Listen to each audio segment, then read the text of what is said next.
오늘은 우리가 고린도후서 5장, 그 다음에 6장에 나와 있는 하나님의 말씀을 아침에 살펴보려고 합니다. 고린도전서는 16장, 고린도후서는 13장 해서 둘을 합치면 29장이 돼요.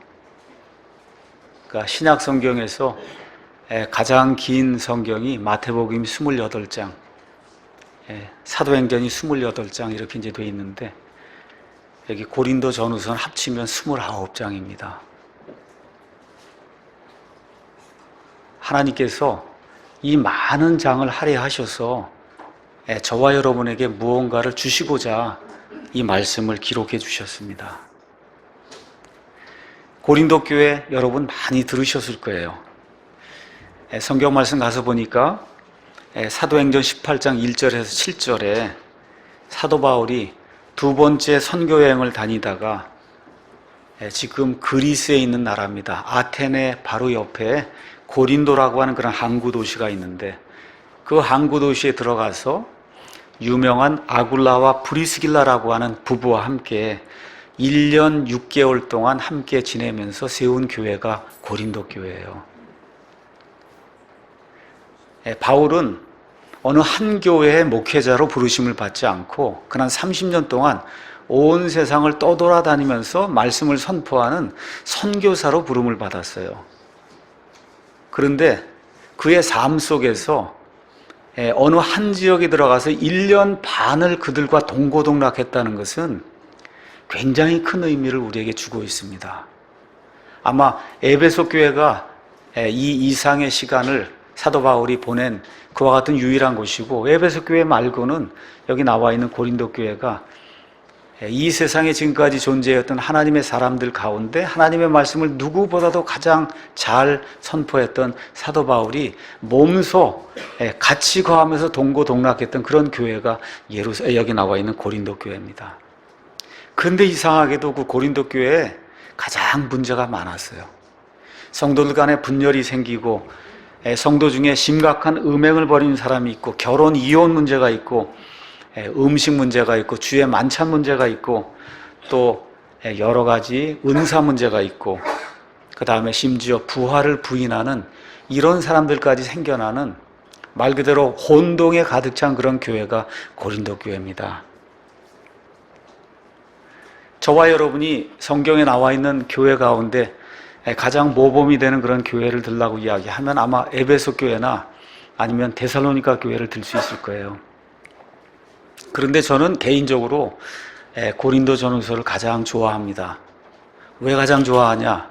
저와 여러분이 살고 있는 현실을 그대로 반영한 그러한 그 교회의 모습이 이 안에 들어있기 때문에 그래서 가장 좋아하는 거예요. 교회 안에 분열이 있고, 교회 안에 어떤 사람이 도덕적으로 심각한 죄를 짓기도 하고, 결혼하는 문제, 이혼하는 문제, 먹고 이렇게 무엇을 나누는 문제, 은사주의 문제, 심지어 부활 논쟁, 지금 다 이 시간 21세기를 살고 있는 모든 교회 안에서 발생하고 있는 그런 문제들이 고린도 교회 안에서 그대로 이렇게 나타났기 때문에, 그래서 이와 같은 그 말씀을 읽으면서 저와 여러분이 이런 것은 이렇게 해결해야 되겠구나 하는 이러한 그 믿음의 해결책을 제시하는 말씀이 이 안에 들어있기 때문에 굉장히 우리에게 유익한 그런 책이다, 이렇게 말씀을 드릴 수가 있습니다. 특별히 고린도 후서는 사도 바울이 고린도 교회를 세웠어요. 사도 바울이 예수님께서 임명하신 사도임에도 불구하고 바울이 세운 고린도 교회 성도들이 바울을 의심을 하고 바울이 사도가 아니라고 주장을 하면서 사도직을 의심하게 될 때 자그마치 13장을 기록을 하면서 본인의 그 사도직에 대한 그 확신과 이 사도로서 또 동시에 인간으로서 가지고 있는 그 연약함, 자기가 세운 그 교회 사람들이 자기를 의심하고 부인하게 될 때 느끼게 되는 인간적인 비애, 또 이들을 향한 그럼에도 불구하고 뜨거운 사랑, 상처받은 감정, 또 이들을 책망하는 것, 이 가운데서도 하나님의 은혜로 자기 자신을 낮추며 겸손하게 행하는, 그러면서도 거기 있는 연약한 성도들을 위해서 기도하고 호소하는 그런 아름다운 그런 모습이 이 고린도 후서에 기록이 되어 있습니다. 그래서 고린도 후서는 특별히 목사를 위한 그런 말씀이에요.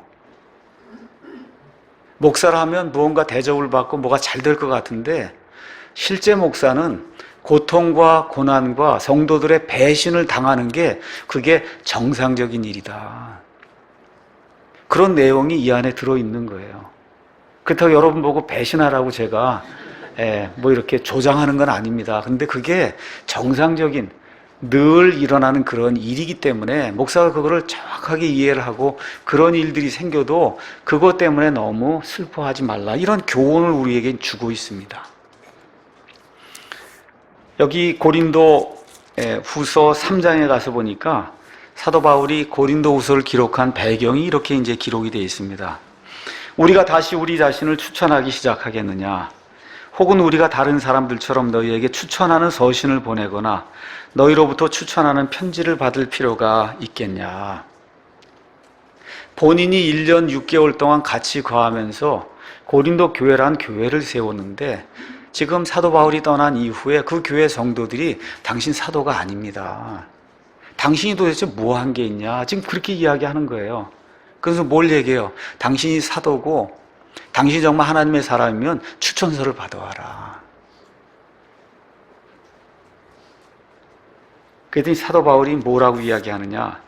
너희는 우리의 마음에 쓰여있는 우리의 서신으로 모든 사람이 알고 읽는 바다. 난 사람의 추천서 필요하지 않다. 내가 구원받게 만든 너희들이 바로 하나님이 너희에게 또 내게 주시는 바로 그 추천서다. 너희는 우리의 사역을 통하여 분명히 드러난 그리스도의 서신인데 예수님께서 보내신 서신이 바로 너희라는 거예요. 이것은 잉크로 쓴 것이 아니요 살아계신 하나님의 영으로 쓴 것이며 또 돌판에 쓴 것이 아니요 육체의 마음판에 쓴 것이다. 너희 마음 안에 내가 기록이 되어 있는데 도대체 무슨 추천서를 내가 너희에게 가져갈 필요가 있느냐? 이러한 추천서 논쟁으로 인해서 갈등으로 인해서 고린도 후서를 자그마치 13장을 기록하게 됐습니다. 그래서 오늘은 사도 바울의 삶 속에 이와 같이 그 낙심이 되는 그런 일들이 생기게 됐는데 이런 가운데서도 바울이 소망을 잃지 않고 하나님의 일을 하게 된 그 이유가 무엇인가?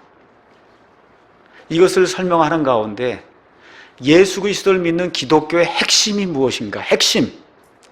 그 핵심을 믿고 구원받은 사람이라면 어떻게 살아야 될 것인가? 이러한 내용을 오늘 하나님의 은혜를 헛되이 받지 말라고 하는 그런 제목을 가지고 그냥 여러분과 함께 쭉 읽어 내려가면서 설명하는 그런 시간을 갖도록 하겠습니다. 참 참담한 일이잖아요. 본인이 교회를 개척을 해서 사실 뭐 예수님의 은혜로 구원받은 건 맞지만 그 구원받는 그 지경에 이르도록 인도한 수고자가 사도 바울이잖아요. 그 사람들이 지금 바울이 떠나고 나니까 어떻게 하는 거예요? 지금 추천서를 가져오라고 하면서 사도 바울을 괴롭게 하는 그런 내용이 이 안에 기록이 되어 있어요. 바울이 4장 1절 2절에 뭐라고 이야기하느냐? 우리가 긍휼을 받아 이 사역을 맡았은즉 낙심하지 아니한다. 목사든 성도든 구원받은 이후에 하나님의 일을 해야 될 그런 책무를 가지고 있습니다. 근데 그 일을 하는 가운데 반드시 괴롭게 하는 그런 일이 생긴다는 겁니다. 그런데도 하나님의 긍휼을 받아서 이 사역을 지금 맡았기 때문에 낙심하지 않는다. 저와 여러분이 하나님의 일을 할 때 반드시 우리를 괴롭히는 일이 생기게 돼 있어요.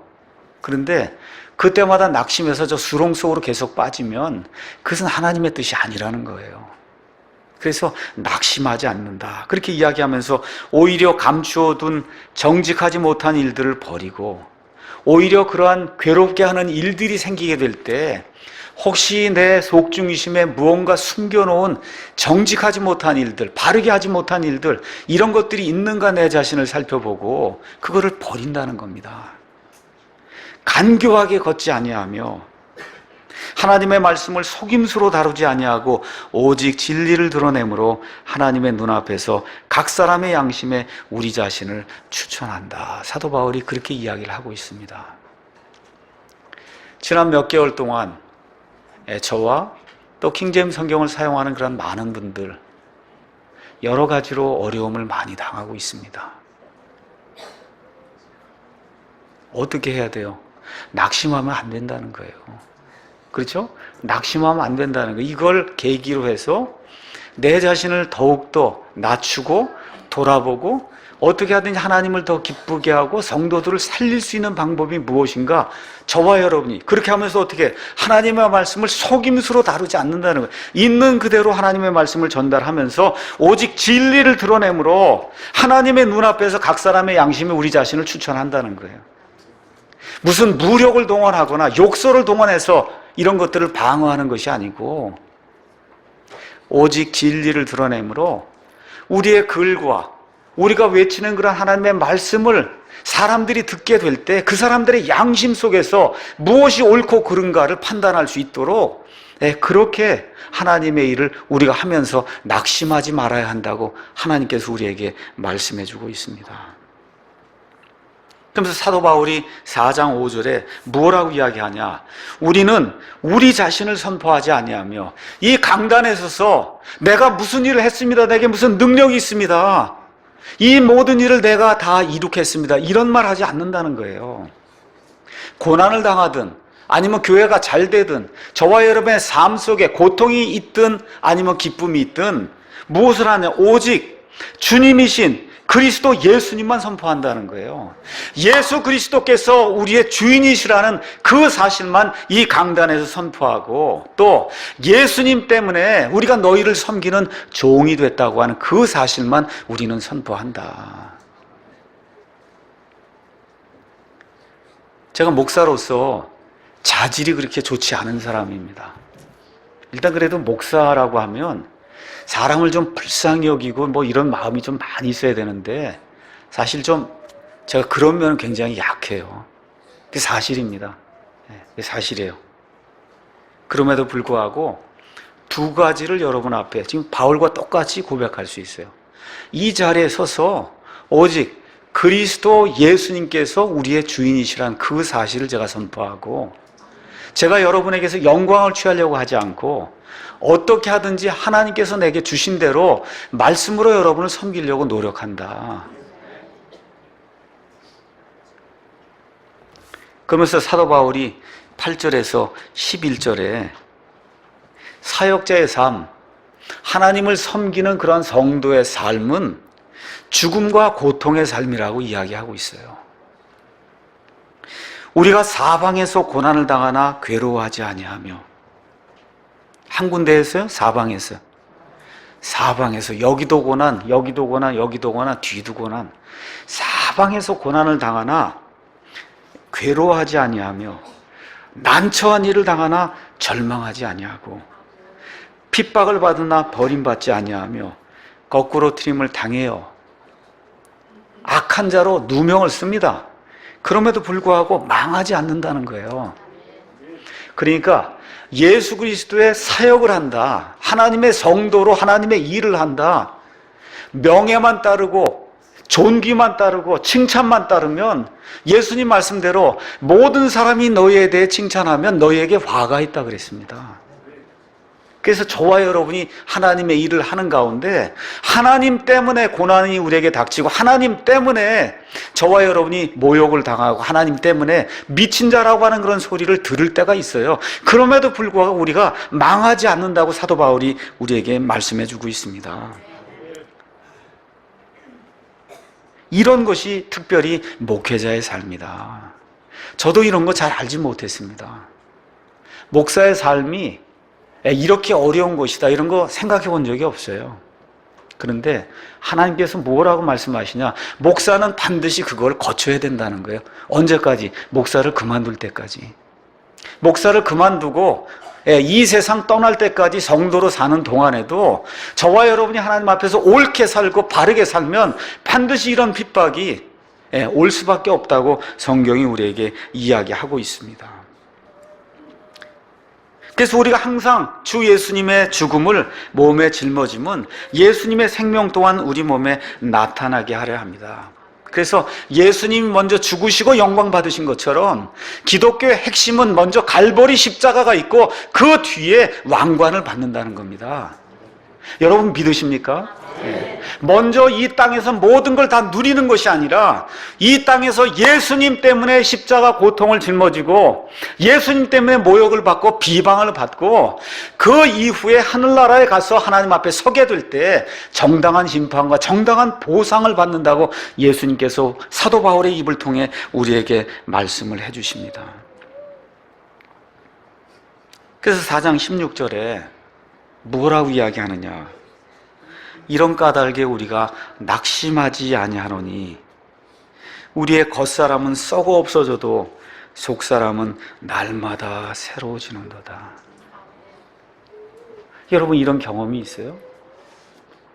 네, 속사람은 계속해서 새로워지는 이런 경험. 제 머리털을 이렇게 한번 보면 참 8, 9년 전에 찍은 그 동영상 거기 나와 있는 그 제 모습하고 지금의 이런 그 모습을 보면 여기 있는 그대로예요. 우리의 겉사람은 점점 썩어 없어져요. 근데 이게 썩어 없어지는 것과 비례해서 우리의 속사람도 썩어 없어지면 그거 얼마나 큰 낭패가 될까요, 여러분? 그렇죠? 주님을 믿은 이후로 겉사람은 자꾸 후패가 됨에 불구하고 우리의 속사람은 점점 강인해져서 예수님께로 향하는 그런 모습이 내 자신에게도 비춰지고 다른 사람들에게도 비춰져야 되지 않겠어요? 바울이 그 얘기를 하고 있는 거예요. 우리가 잠시 받는 가벼운 고난이 우리를 위해 훨씬 더 뛰어나고 영원한 영광의 무거운 것을 이룬다. 먼저 이 땅에서 예수님 때문에 고난받고 핍박받고 억울한 일 당하고 이 일이 있은 이후에 이것과 비교가 되지 않는 영광의 무거운 것을 하나님께서 우리를 위해 주신다고 성경이 말씀하고 있는 겁니다. 자, 이 말씀과 더불어 고린도후서 5장으로 넘어가면서 내가 그래서 예수님 때문에 부활의 소망을 가지고 있다. 몸이 이렇게 썩어 없어진단 말이에요. 만일 땅에 있는 우리의 이 장막집이 해체되면 하나님의 건물 곧 손으로 지은 집이 아니요 없어지는 집이 아니요 그렇죠? 부패되는 집이 아니요 하늘들에 있는 영원한 집이 우리에게 있는 줄 우리가 아느니라. 여러분 믿습니까?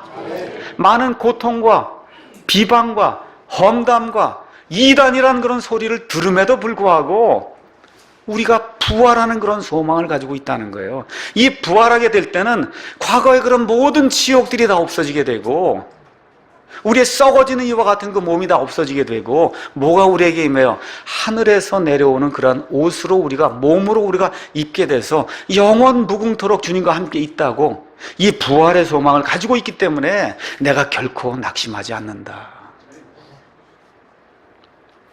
10절에서 11절 가서 보니까 우리가 반드시 다 그리스도의 심판석 앞에 나타나리니 이로써 각 사람이 좋은 것이든 나쁜 것이든 자기가 행한 것에 따라 자기 몸 안에 이루어진 것들을 받으리라. 그런즉 우리가 주의 두려움을 알므로 사람들을 설득하거니와 우리가 하나님께 밝히 드러났고 또 너희 양심에도 밝히 드러난 줄로 나는 확신하노라.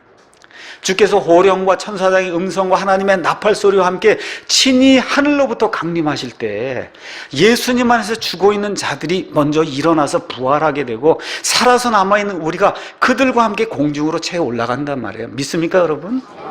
올라가는 그 순간 어디로 가요? 그리스도가 있는 그 셋째 하늘에 올라가서 그리스도가 앉아 계신 그 심판석 앞에 가서 서게 된다, 그 얘기입니다. 영광을 받고 보상을 받기 전에 저와 여러분이 그리스도의 심판석 앞에 일일이 한 사람 한 사람 저를 다 일일이 쓰는 거예요. 그날은 우리 온 가족이 같이 쓰는 게 아니라 그날은 저만 쓰는 거예요. 그 자리에 제 아내도 따로 쓰는 겁니다. 제 아들, 제 딸도 다 그 안에 쓰는 거예요. 제 손녀도 그 안에 쓰는 거고 여러분도 다 그 자리에 혼자 일일이 서서 하나님께 회개복을 하는 그런 날이 있다는 겁니다. 이 심판석에는 누구만 들어가냐? 예수님 안에서 구원받은 사람만 들어가는 겁니다. 회개보고 하는 거예요. 그 회개보고 할 때는 하나님은 일의 양을 따지지 아니하시고 우리가 행한 그 일의 질이 어떠하냐, 일의 동기가 어떠하냐를 하나님이 그 자리에서 심판해 주신다는 겁니다.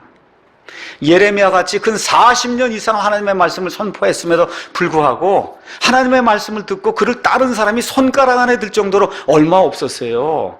그럼에도 불구하고 하나님께서 그는 대대언자, 큰 대언자라고 부르고, 요나와 같이 수십만 명의 사람을 일시에 회개시킨 그런 사람이 있는데 하나님은 그는 작은 대언자다.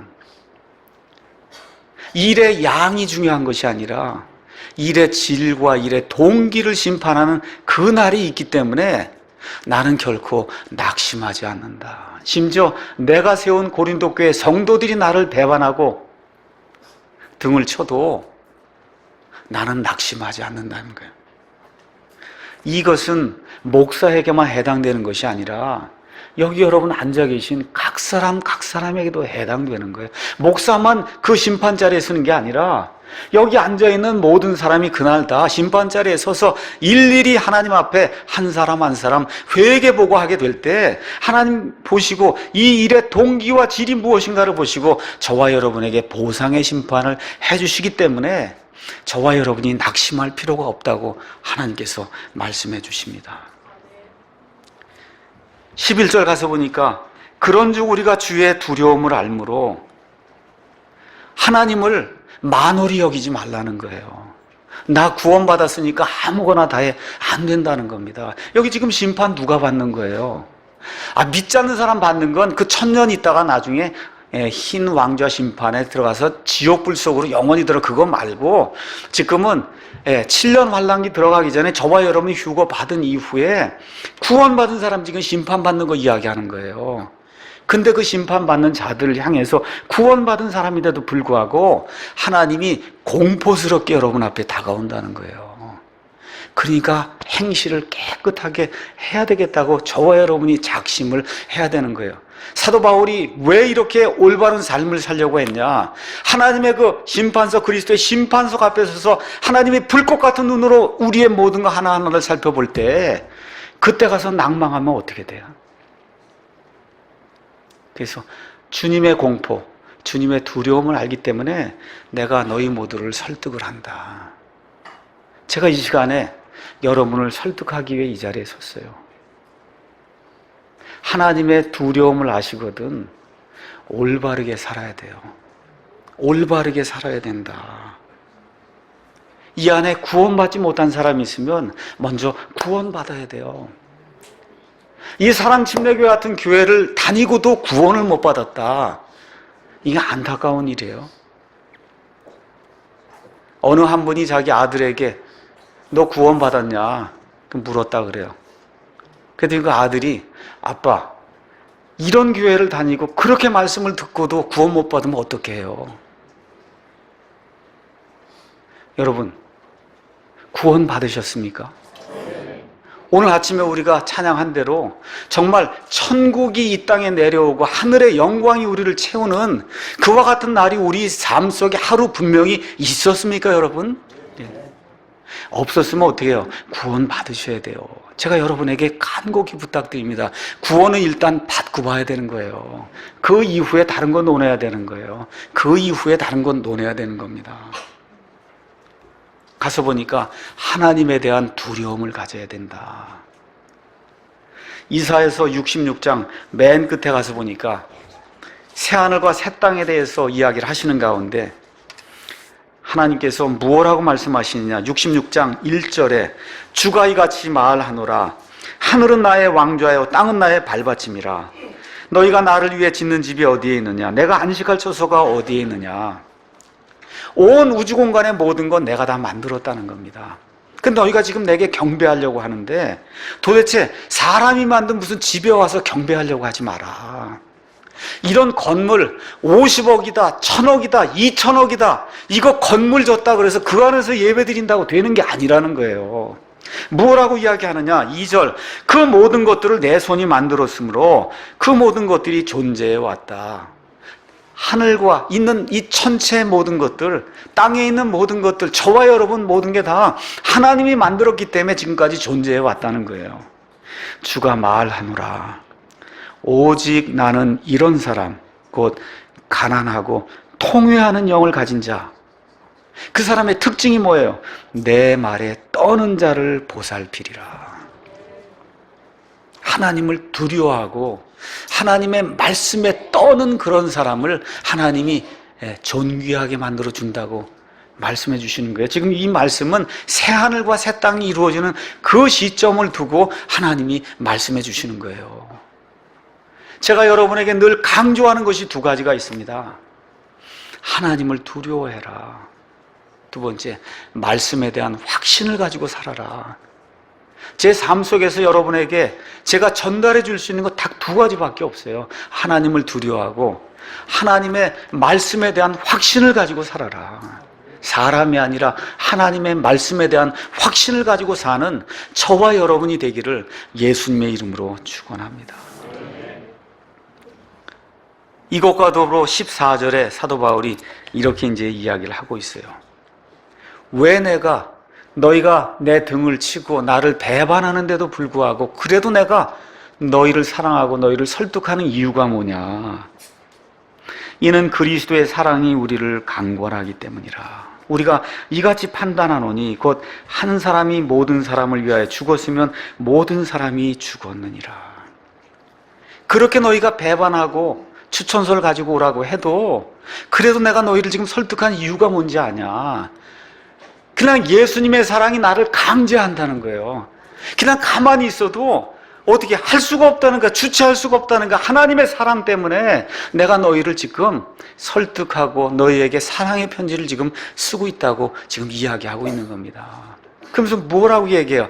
한 사람이, 여기 나와 있는 대로 한 사람이 모든 사람을 위해 죽었으면 모든 사람이 죽은 거라는 거예요. 이게 기독교의 핵심 진리입니다, 여러분. 이것이 대신 속죄의 진리예요.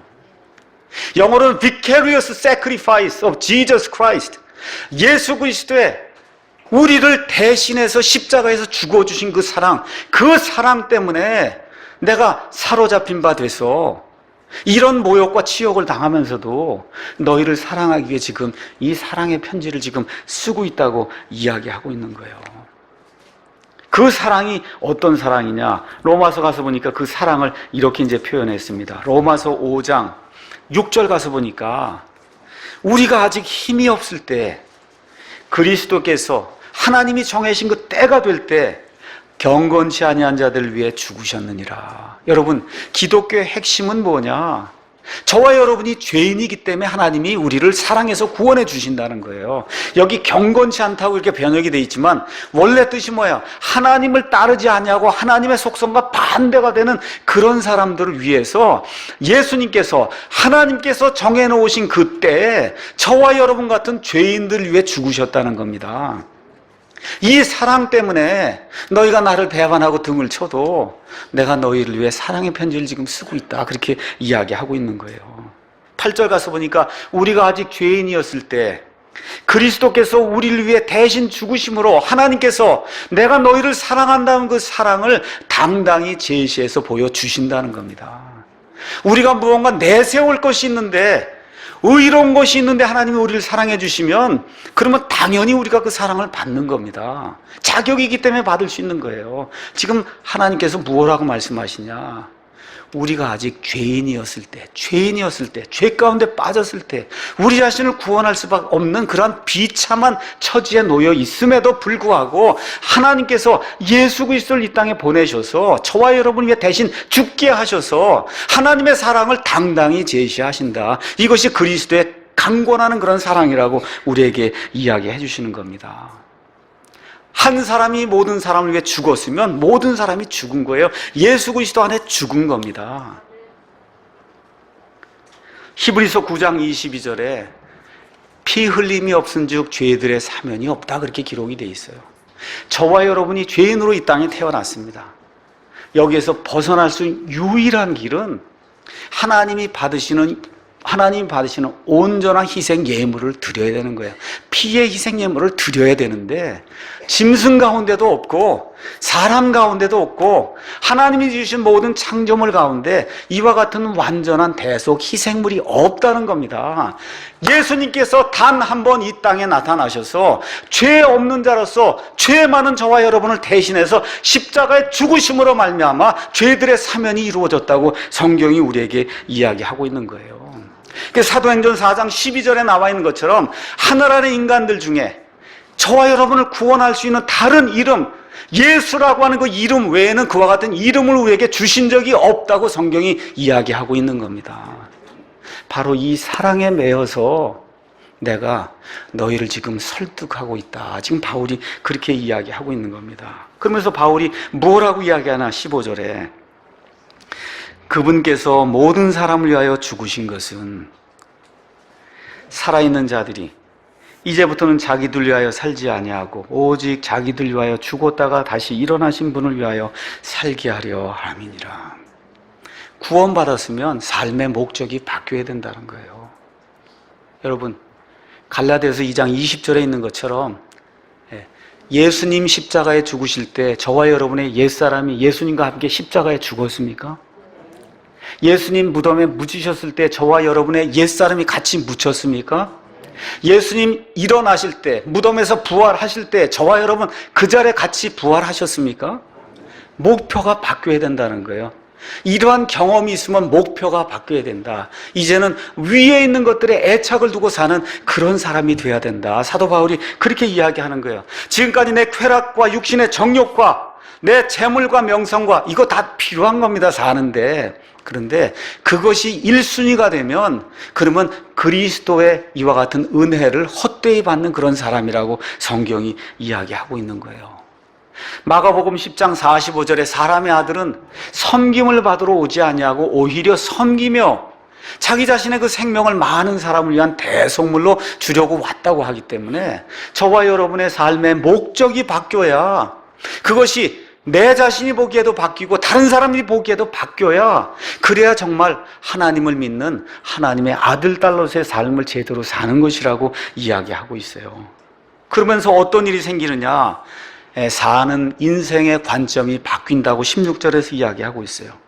그러므로 이제부터는 우리가 아무도 육신을 따라 알지 아니하노니 참으로 우리가 그리스도를 육신을 따라 알았으나 이제부터는 그분을 더 이상 그같이 알지 아니한다. 내가 전라도 사람이냐, 경상도 사람이냐, 서울 사람이냐, 공부를 많이 했냐, 적게 했냐, 돈을 많이 가지고 있냐, 얼굴 피부가 검으냐, 얼굴 피부가 하얗냐, 키가 크냐, 이런 거 안 본다는 거예요. 빈부귀천 안 본다는 거예요. 남녀노소 안 본다는 겁니다. 직업 이런 거 안 본다는 거예요. 이 교회 안에 들어오면 예수님의 피로 하나가 된 형제 자매로서 본다는 거예요. 믿습니까, 여러분? 과거에는 예수 그리스도 4대 성인 중에 하나라 그래. 흠없는 사람 산 그런 위인 중에 하나야. 옛날엔 그렇게 알았는데 다시는 예수님을 그렇게 알지 않는다는 거예요. 사람들을 보는 그런 관점이 달라지기 시작했다는 겁니다. 왜 그러냐? 그 이유가 17절에 누구든지 그리스도 안에 있으면 그는 새로운 창조물이라. 옛 것들은 지나갔으니 보라 모든 것이 새롭게 되었기 때문에, 그래서 이 모든 것이 새롭게 된 사람으로서 사물을 보고 사람을 보는 모든 눈이 변하게 됐다는 거예요. 누구든지 누구 안에 있어야 돼요? 어떤 사람만 이런 일이 가능해요? 그리스도 안에. 사도 바울 서신에 가장 많이 나오는 이 구절이 뭐냐? 예수 그리스도, 그리스도 예수 안에라고 하는 말이 가장 중요해요. 그리스도 예수 밖에 있으면 지옥불 속에 갈 수밖에 없어요. 마귀와 함께 영원 무궁토록 보낼 수밖에 없는 거예요. 예수 그리스도 안에 있어야 되는 겁니다. 누구든지 예수 그리스도 안에 있으면 그는 새로운 창조물이 되는 거예요. 여러분, 창조는 무에서 유를 만들어내는 거예요. 그러니까 하나님이 우리를 새로운 창조물로 만들었다는 건 지금까지 살고 있던 이런 모든 거 이거 가지고 바꿔서 뭔가 개혁하는 게 아니고 이건 다 치워버리고 완전히 새 사람을 주신다는 거예요. 개혁이 아니라 창조가 되는 거예요. 많은 사람들이 착각하는 거예요. 개혁, 이렇게 술 먹다가 술 안 먹고, 그렇죠?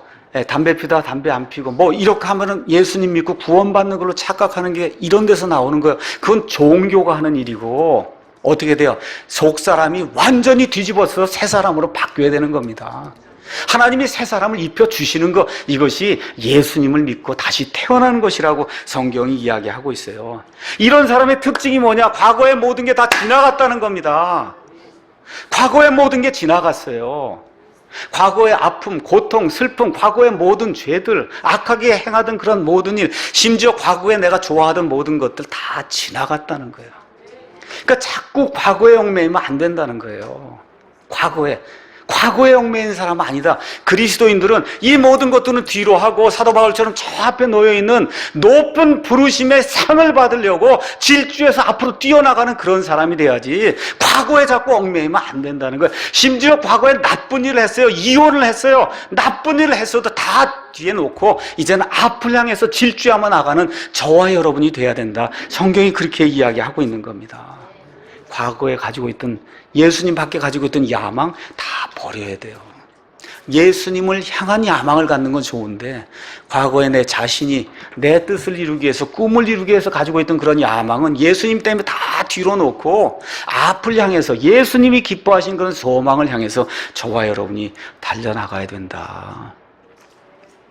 18절에 19절에는 이러한 일을 예수님께서 어떻게 이루셨느냐 우리에게 알려주세요.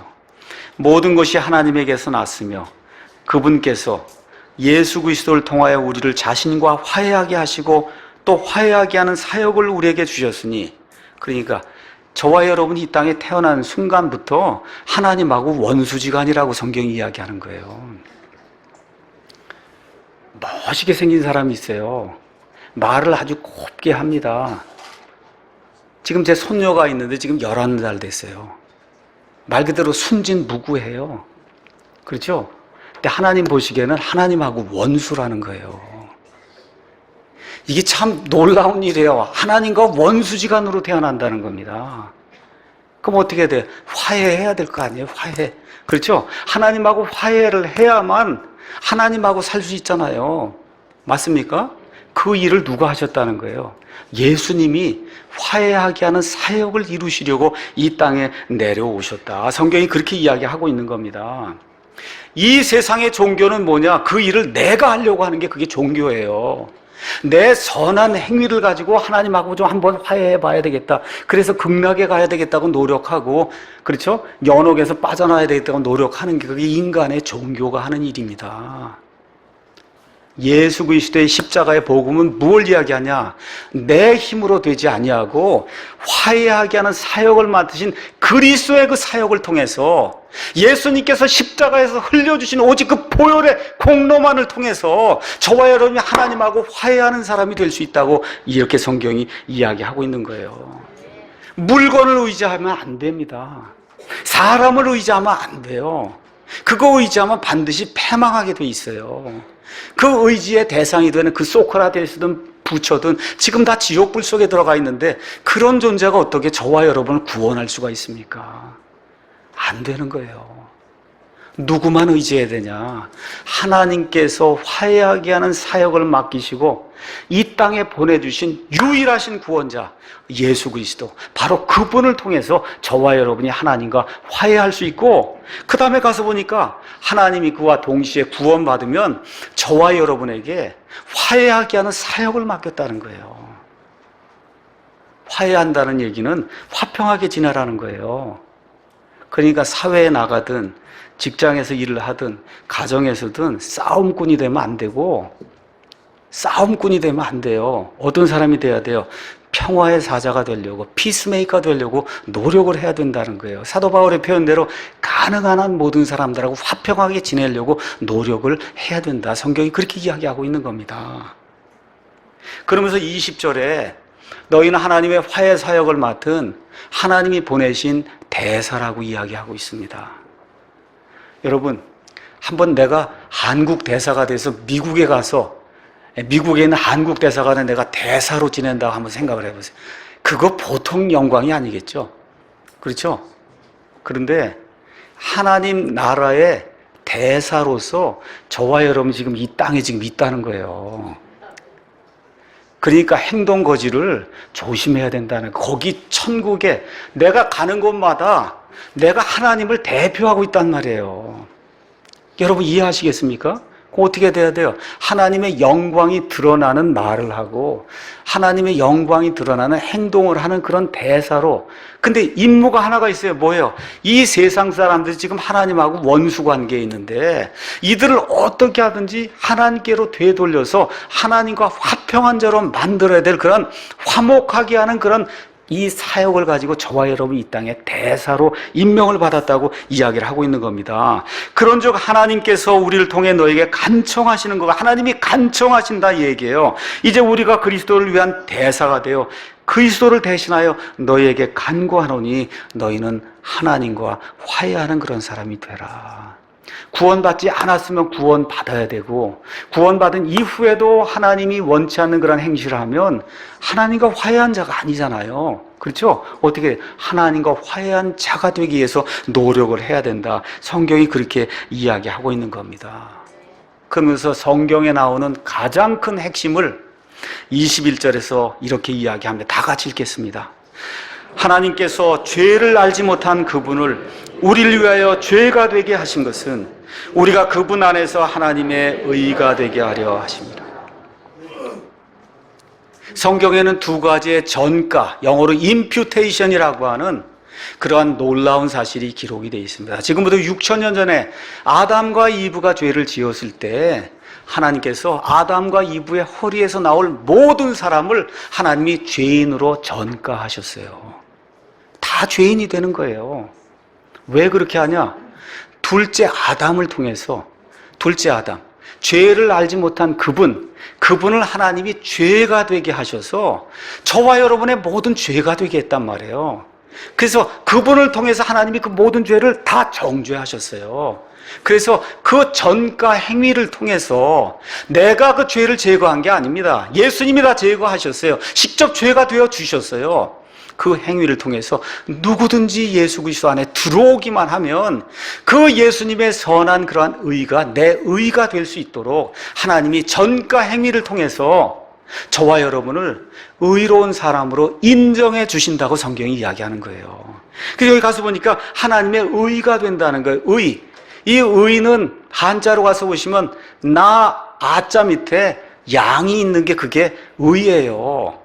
내가 어린 양 밑에 들어가야 그래야 의로운 사람이 될 수 있는 거예요. 내 힘으로 되는 것이 아니라 하나님의 양 밑에 내가 숨어 있어야만 하나님이 너를 의롭다고 하나님이 칭해 주시는 거야. 우리가 의인이 되는 것이 아니라 하나님이 우리를 옳다고 칭해 주시는 거예요. 이 일이 어떻게 이루어졌냐? 십자가에서 예수님께서 죄가 없는 가운데 우리의 모든 죄를 담당하시고 바로 그 순간에 죄가 되실 때 하나님께서 그 모든 죄를 향한 진노를 예수님 안에 퍼부으셨어요. 지옥의 고통을 예수님이 그 순간에 모두 당하심으로 말미암아 누구든지 그분을 믿는 자는 우리의 행위와 상관없이 하나님께서 의로운 자로 칭해 주신다고 성경이 이야기하고 있는 겁니다. 오늘 메시지의 핵심을 여러분에게 말씀드리겠습니다. 6장 1절 가서 보니까 그런즉 그게 무슨 얘기예요? 하나님께서 이 모든 일을 다 이루시고 너희를 의롭다고 칭해 주셨단 말이에요. 그렇게 했으니 우리가 그분과 함께 일하는 일꾼으로서 너희에게 간청을 한다. 지금부터 내가 이야기하는 1절, 2절은 이것은 내가 사람으로 너희에게 주는 말이 아니라는 거예요. 하나님과 함께하는 일꾼으로, 다시 말해 1절, 2절 내가 너희에게 주는 말은 하나님의 말이다. 그런데도 너희에게 강제로 줄 수는 없다. 그게 어떻게 해요? 간청한다는 거예요. 내가 너희에게 마지막으로 구원받은 너희에게 간청한다. 잘 들어라. 뭐라고 얘기해요? 하나님의 은혜를 헛되이 받지 말아라. 하나님의 은혜를 헛되이 받지 말라는 거예요. 먼저 불신자는 구원받아야 돼요. 하나님이 다 이뤄놓으신 그 일을 싫다고 받지 않으면 하나님의 은혜를 헛되이 받는 거예요. 맞습니까, 여러분? 예. 이스라엘에 놀러 가려고 그래요. 가려고 그러면 여러분 뭐가 있어요? 여행 안내서를 사야 거기에 뭐가 있는지 볼 거 아닙니까? 이스라엘 땅에 가서도 그 여행 안내서를 사용하지 않으면 여행 안내서가 무슨 소용이 있어요? 그거 헛되이 받는 거 아닙니까? 천국에 가는 그런 안내서를 하나님이 여기다 기록해 주셨어요. 이걸 매일 끼고 다닙니다. 그럼에도 불구하고 천국에 들어가지 않으면 하나님의 은혜를 헛되이 받는 거예요. 맞습니까, 여러분? 하나님의 은혜 헛되이 받는 거예요. 개나 소를 한번 보시고 개나 소도 주인을 알아봐요. 그 이상은 돼야 되지 않겠나. 하나님을 믿고 구원받는다는 건 주인을 알아본다는 거예요. 저와 여러분의 주인이 있다. 개나 소 이상은 돼야 된다는 거예요. 그걸 하지 않으면 하나님의 은혜를 헛되이 받는 거다. 헛되이 받으면 뭐예요? 구원 못 받는 거예요. 자, 하나님의 은혜는 내가 무언가 일조를 해야 받을 수 있는 겁니까? 아니면 하나님이 거저 주시는 거예요? 거저 주시는 거죠? 그러니까 거기다가 행위를 더하면 하나님의 은혜를 헛되이 받는 거예요. 이 세상의 모든 이단 종교, 사이비 종파들은 뭐예요? 거기다 무언가를 더하는 거예요. 은혜에다 무언가를 더하는 거예요. 이거 해야만 구원받는다고 이야기하면 하나님의 은혜, 거저 주시는 그 은혜를 헛되이 받는 거예요. 이 천국의 안내서를 주었음에도 불구하고 이 세상에는 두 부류의 사람이 있다고 사도 바울이 이야기합니다. 고린도후서 한번 잠깐 보도록 하겠습니다. 고린도후서 2장에 가서 보니까 15절. 우리는 구원받은 자들 가운데서나 멸망하는 자들 가운데서나 하나님을 향한 그리스도의 향기로운 냄새니 한 부류에게는 우리가 사망에 이르는 사망의 냄새요 다른 부류에게는 생명에 이르는 생명의 냄새니라. 누가 이런 일들을 감당하리요? 참 이상하죠? 똑같은 이 말씀을 듣고 똑같이 이렇게 하는데도 한 사람에게 이게 사망에 이르는 사망의 냄새고 이 똑같은 설교를 듣고 했는데도 한 사람에게는 이게 생명에 이르는 생명의 냄새라는 거예요. 오늘 이 시간 하나님의 말씀이 선포될 때 여러분을 생명으로 이끄는 생명의 냄새가 되기를 하나님의 이름으로 축원합니다. 그렇지 않으면 하나님의 은혜를 헛되이 받는 거예요. 자, 구원받은 사람. 구원받으면 끝이 아니에요. 구원은 시작이에요. 구원받은 이후에는 열매를 내야 돼요. 그 열매는 내가 내고 싶다고 내는 게 아니라 여러분, 오늘 아침에 제가 복숭아를 하나 먹었습니다. 복숭아가 이만하더라고요. 그래서 제가 딸한테 그랬어요. 참 이게 얼마나 신기한 일이냐. 이거 물만 빨아먹고 어떻게 이게 나올 수가 있냐. 그렇잖아요. 그랬더니 햇빛도 있어요. 아빠 그러더라고요. 그래 햇빛도 있고 물만 받아갖고 이게 나오겠냔 말이에요. 이게 그렇잖아요. 근데 이게 어떻게 하면 나오냐 하면 복숭아 나무에만 달려있으면 이게 나오는 거예요. 그렇습니까 여러분? 복숭아 나무에만 달려있으면 복숭아가 열리는 거야.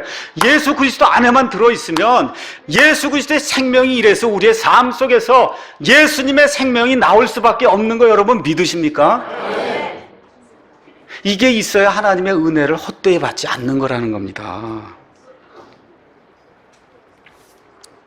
왜 이런 말씀을 주느냐? 2절에 자기를 의심하는 사람들 가만히 생각을 해보니까 이게 구원받지 못한 자라고 하는 그러한 의심이 들었어요. 2절 그분께서 이르시되 받아주는 때에 내가 네 말을 들었고 구원의 나라에 내가 너를 구조하였노라 하시나니 보라 지금이 받아주시는 때요 보라 지금이 구원의 날이다. 하나님의 은혜를 헛되이 받았으면 지금이라도 늦지 않았으니 오늘 이 시간 구원을 받아야 된다고 지금 사도 바울이 이야기하고 있는 겁니다. 저와 여러분이 구원받았으면 어떤 사람이 여러분을 위하는 목사인지 어떤 사람이 사기꾼인지 여러분이 판단을 잘 하셔야 돼요. 고린도전서 15장 3절 가서 보니까 악한 사귐은 선한 습성을 부패시킨다. 아무 목사나 가서 들으면 안 돼요. 여러분이 사귀는 그 목사가 하나님 안에서 선한 인격의 열매를 맺는 그런 사람인가 여러분이 보시고 그 사람의 설교를 들어야 되는 거예요. 구원받으면 거기에 따르는 열매로서의 행위가 반드시 나타나는데 그 열매로서의 행위는 뭐냐? 제가 강조하는 거예요. 인격의 변화예요. 인격의 변화. 무섭죠, 여러분? 인격의 변화 그러니까 아우, 왜 자꾸 이 얘기만 할까? 나한테도 얘기하는 거예요. 오늘 제 아내가 듣고 제 딸들이 듣고 다 듣잖아요. 이거 얘기했으면 나도 더 많이 변하려고 노력해야 되지 않겠습니까? 하나님의 은혜를 헛되이 받는 몇 가지 사례만 이야기하고 마치겠습니다. 이제 여름방학이 다 끝나갑니다. 새로운 학기가 이제 시작이 되고 또 어떤 아이들은 미국에도 가고 캐나다에도 가고 이제 다시 돌아갈 그런 때가 됐어요. 제가 옛날에 20대, 25살에 아이를 낳았는데 그때 아이를 어떻게 키웠는지 모르겠더라고요. 근데 이제 60이 다 된 이런 상황에서 손녀를 매일같이 지금 보고 있는데 보니까 야, 이게 보통 어려운 일이 아니더라고. 이거 아이를 키우는 게 보통 어려운 일이 아니에요. 그 하나를 위해서 얼마나 많은 사람이 희생을 해야 이게 사람이 되는가. 요새 제가 지금 알고 있어요. 부모가 지금 아이를 낳았단 말이에요. 찬송이도 낳고 찬양이도 낳고 지금 다 애를 낳았어요. 그렇죠? 하나님의 귀한 아이로 키우려고 얼마나 부모가 발버둥을 칩니까? 유치원 보내죠, 초등학교 보내죠, 중학교 보내죠, 고등학교 보내죠, 대학교 보내죠. 다 누가 돼요? 부모가 다 된단 말이에요. 또 좋은 하나님의 사람이 되라고 지금 교회 보내죠, 교회 학교 보내죠. 근데 나중에 나이 30살 돼서 보니까 불신자예요, 완전히. 그게 뭐예요? 하나님의 은혜를 헛되이 받는 사람이에요. 이런 일이 되면 안 된다. 우리 아이들에게 제가 이 말을 주고 싶었어요. 우리 아이들뿐만 아니라 우리 아이들, 제 아이들 위해서도 이야기하는 거예요. 영어로 인피델, 불신자거든요. 인피델이 되면 안 된단 말이에요. 하나님의 은혜를 헛되이 받지 마라. 부모가 얼마나 사랑해요. 부모가 얼마나 그걸 위해서 기도해요. 얼마나 많이 희생을 해요. 그걸 위해서 얼마나 많이 교육을 시켜요. 교회학교 선생님들이 얼마나 그를 위해서 기도해요. 그 아이를 위해서 기도해요. 얼마나 보살펴요. 30살이 되고 그 이후에 나는 하나님을 모른다 그러면 하나님의 은혜를 헛되이 받는 거예요. 이런 악한 일이 우리 사랑 침례교회 다니는 그런 아이들 가운데는 생기지 않도록 우리 부모들이 힘을 쓰고 우리 아이들이 정신을 똑바로 차려야 된다. 여러분에게 이야기해드리고 싶습니다. 특별히 우리 교회를 다니면 열심히 일하는 아이가 돼야 돼요. 열심히 공부하는 아이가 돼야 돼요. 이 사회를 섬길 수 있는 그런 사람이 돼야 돼요. 그게 아니면 하나님의 은혜를 헛되이 받는 거예요. 다른 교회는 모르겠어요. 이 사랑침례교회를 다녔다 열심히 일하는 사람이 돼야 되는 겁니다. 그래야 하나님이 기뻐하시는 하나님의 사람이 되는 거예요. 나이가 들면 결혼합니다. 결혼하면 다 서로 사랑하겠다 그러고 약속을 하고 결혼했는데 얼마 시간이 지나다 보니까 결혼 생활이 파탄에 이르게 되면 하나님의 은혜를 헛되이 받는 거예요. 고린도전서에 가서 보니까 결혼했는데 불신자가 떠나려고 하거든 떠나게 해도 된다. 그렇게 기록이 돼 있어요. 그런데 그 다음에 뭐라고 써있냐? 그러나 하나님은 너희를 화평에 이르도록 정했다. 이혼이 능사가 아니고 하나님과 화평하듯이 여기 있는 남편과 여기 있는 아내와 화평하게 사는 것이 하나님의 뜻이다. 그렇게 이야기하고 있는 거예요. 결혼은 좋은 친구를 만나는 거예요. 좋은 친구를 만나요. 그 결혼의 목표가 뭐냐? 목적은 서로를 도와서 내 남편이 아니면 내 아내가 하나님이 원하시는 그런 사람이 되도록 그렇게 만드는 게 우리 결혼 생활의 가장 큰 목표예요. 제가 다른 것은 모르겠지만 제가 그렇게 좋은 남편 그렇게 이야기할 수 없지만 어찌됐든 제 아내나 저나 지난 30여 년 동안의 결혼 생활을 보면서 분명히 이야기할 수 있는 건 이 사람 때문에 내가 하나님 보시기에 조금 더 좋은 사람이 됐다는 거, 그건 확실하게 이야기할 수 있습니다. 특별히 제 아내 때문에 그래도 좀 좋은 사람이, 많이 좋은 사람, 하나님이 보시기에 조금 더 좋은 사람이 제가 좀 됐습니다. 결혼 생활의 목표가 그거다. 생각을 하시고 남편과 아내가 조금 더 가깝게 이렇게 사는 그런 삶을 살아야 하나님의 은혜를 헛되이 안 받는 거예요. 세 번째, 하나님께서 1945년 8월 15일에 강대국들을 통해서 우리나라에 광복의 기쁨을 주셨어요. 맞습니까, 여러분? 우리 힘으로 얻지 못한 거예요. 강대국들의 힘에 의해서 우리가 어부지리로 광복을 얻었습니다. 맞습니까, 여러분? 그로부터 3년이 지나 1948년 8월 15일에 이 나라가 세워지고 정부가 수립이 되었어요. 그 이후로 지금까지 우리 5천년 한민족 역사 가운데 가장 번영하는 그런 시기를 저와 여러분 지금 누리고 있습니다. 맞습니까? 전적으로 하나님의 은혜인 거 믿습니까? 네. 이거를 부인하면 하나님의 역사를 헛되이 만드는 거다. 하나님의 역사를 헛되이 만드는 거예요. 여러분, 요새 태영호 공사라는 사람이 영국에 나와 있는 대사급 그 직원 중에 둘째 가는 그런 서열의 사람이 도저히 살 수가 없어서 귀순해서 결국 탈북한 그런 사실 여러분 보고 계십니까? 그런데도 북한이 좋다 그러면 돼요, 여러분?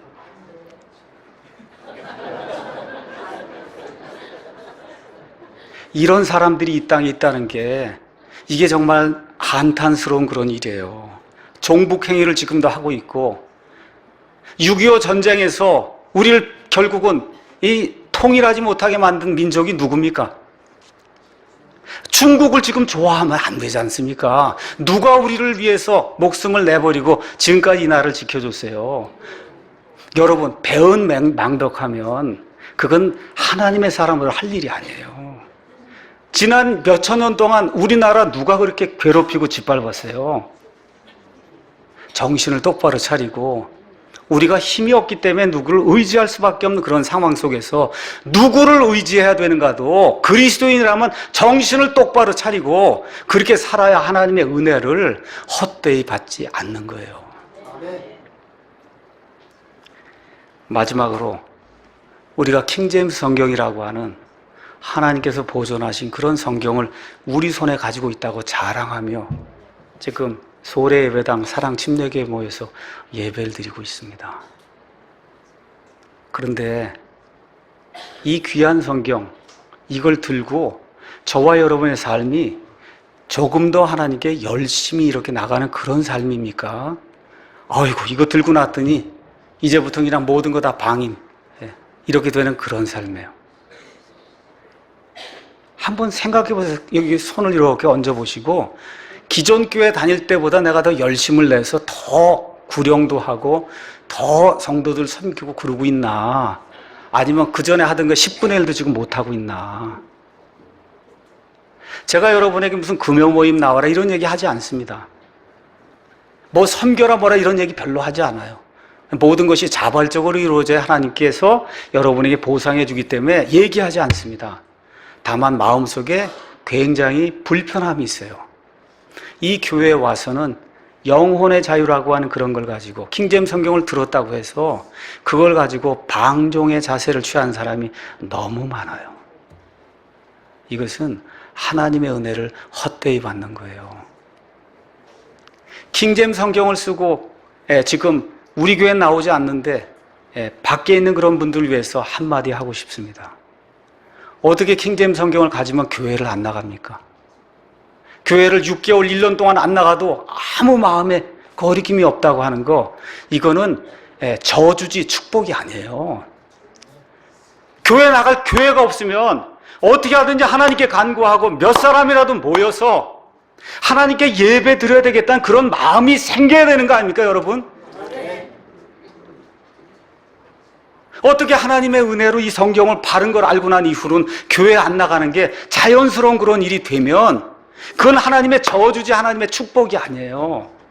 어떻게 하든지 갈급한 심정을 가지고 깃바이블닷컴에라도 글을 써서 내가 지금 어디 살고 있는데 우리 같이 한번 모여서 하나님의 말씀이 있고 하나님의 뜻대로 한번 모여서 교회를 해봐야 되겠다는 그와 같은 움직임이 있어야 이 성경을 가지고 있는 것이 내게 축복이 되는 거지. 그렇지 않습니까, 여러분? 하나님의 은혜를 헛되이 받는 사람이 되면 안 됩니다. 다시 한번 2절 말씀 읽고 마치겠습니다. 하나님께서 이르시되 받아주는 때에 내가 네 말을 들었고 구원의 날에 내가 너를 구조하였노라 하시나니 보라 지금이 받아주시는 때요 보라 지금이 구원의 날이로다. 아직 구원받지 못한 분이 이 자리에 계시면 오늘 구원 받으셔야 돼요. 오늘 하나님이 받아주십니다. 하나님의 은혜를 헛되이 받으며 사는 그런 성도들이 있으면 오늘 헛되이 사는 삶에서 구원 받으셔야 돼. 내일이 아니라 오늘 하나님이 하시라고 여러분에게 간곡히 부탁하고 있으니 이 시간에 아직 구원받지 못한 그런 사람이 있으면 구원받아야 되겠다고 하나님께 외치는 그런 시간이 되기를 간절히 원하고, 방종한 그런 삶을 지금까지 살았으면 하나님께 죄송하다고 내 자신 하나님 앞에 내어놓고 회개하고 돌이켜서 하나님이 기뻐하는 그런 삶을 살겠다고 다짐하고 나가는 저와 여러분이 되기를 예수님의 이름으로 축원합니다.